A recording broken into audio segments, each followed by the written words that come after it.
안녕하십니까. 세상 읽어주는 남자 이상훈입니다. 오늘은 TSMC 계획에는 2023년까지 인텔 물량은 없다는 주제로 한 말씀 드리겠습니다. 루머도 자꾸 얘기하다 보면 사실처럼 굳어지는 게 세상사입니다. 더구나 그 루머의 대상이 그 분야 최고 기업의 명성을 강화하는 형태라면 더더욱 그럴 것입니다. 이런 얘기를 꺼내는 것은 TSMC가 마치 인텔의 CPU, GPU를 수주한 것처럼 한껏 바람을 잡는 뉴스가 한동안 쏟아지면서 인텔의 팹 겔싱어 차기 CEO와 밥스한 CEO가 한결같이 핵심 칩을 외부 파운드리에 맡길 의사가 없다고 밝혔음에도 이걸 있는 그대로 받아들이지 않는 분위기가 있는 것 같습니다. 더구나 TSMC 인텔 CPU, GPU 수주설은 TSMC가 올해 최대 하나로 30조 원에 이르는 엄청난 규모의 투자를 밝혔고, 그리고 지난해 42%의 영업이익률에서 보듯 뛰어난 실적과 맞물리면서 그럴듯하게 확대 재생산되는 양상입니다. 하지만 아닌 것은 아닌 것이죠. 인텔 CEO가 확고한 어조로 2023년 시작될 예정인 7나노 칩, 여기서 7나노라 함은 삼성이나 TSMC의 4나노 칩과 유사합니다. 이 7나노 칩의 인텔 내부 생산을 확신한 상황이라는 점에서 TSMC의 GPU 수주설, 그리고 심지어 5나노 CPU, 3나노 CPU 수주설은 확실한 오보라는 게 개인적인 판단입니다. 물론 TSMC가 나중에 일부 물량을 맞는 일이 있더라도 지금까지 전반적인 상황으로 봐서는 TSMC가 인텔 물량을 받지 못한 것은 분명해 보입니다. 사실 이 주제는 일전에도 방송을 통해 말씀드렸습니다. 그럼에도 다시 한번 말씀드리는 이유는 TSMC의 가장 우호적인 디지타임스도 이 점을 분명히 밝혔습니다. 디지타임스는 최근 기사를 통해서 TSMC의 공급망에 참여한 업체 소식통말로 2023년까지 TSMC는 인텔의 수요에 의존하지 않을 것이라고 보도했습니다. 이 TSMC의 대대적인 투자도 애플을 비롯한 TSMC의 주요 고객의 수요에 맞추기 위한 것으로 이들 기업의 물량을 만드는데도 생산 라인을 풀 가동하고 있는 실정이라고 전했습니다.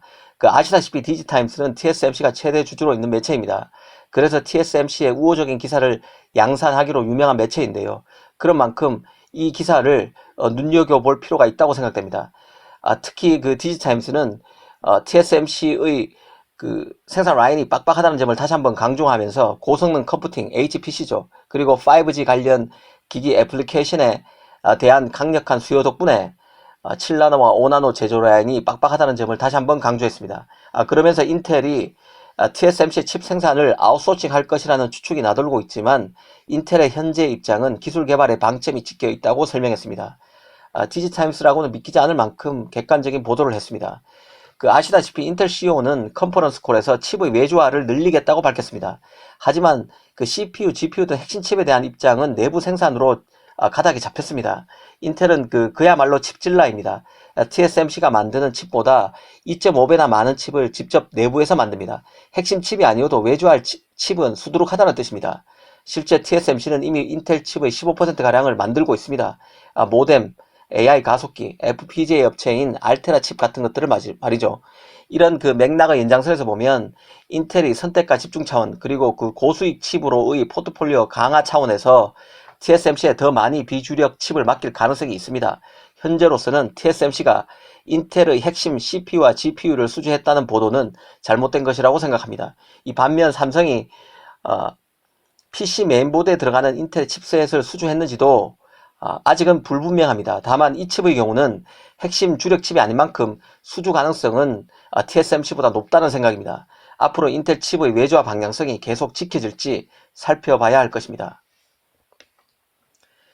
마지막으로 삼성의 차세대 엑시노스가 당초 계획보다 이른 올 3분기에 출시될 수 있다는 소식을 전해드리겠습니다. 차기 엑시노스는 아시다시피 ARM의 만리 GPU 대신 AMD의 GPU가 활용되는 제품입니다. 그래서 GPU 성능이 대거 업그레이드 될 것이란 기대감이 큰데요. 시장에서는 이미 엑시노스 차기작이 스냅드래곤 888은 물론 애플의 A14 바이오닉보다 나을 것이란 관측이 나오고 있습니다. 워낙 엑시노스 990이 형편없었기에 삼성의 설계 능력에 대해 시장의 의구심이 적지 않았는데요. 엑시노스 2100이 이런 우려를 불식시키는 데 역할을 했다면 엑시노스 차기작은 삼성이 그냥 범작이 아니라 최고 제품을 만들 수 있는지를 가늠해보는 제품이 될 수 있을 것 같습니다. 이 삼성의 엑시노스 차기작 출시를 앞당기는 것은 그만큼 AP 설계, 더 크게는 CPU용 프로세서 설계에 대한 열정을 보여주는 것이라는 생각이 듭니다. 감사합니다.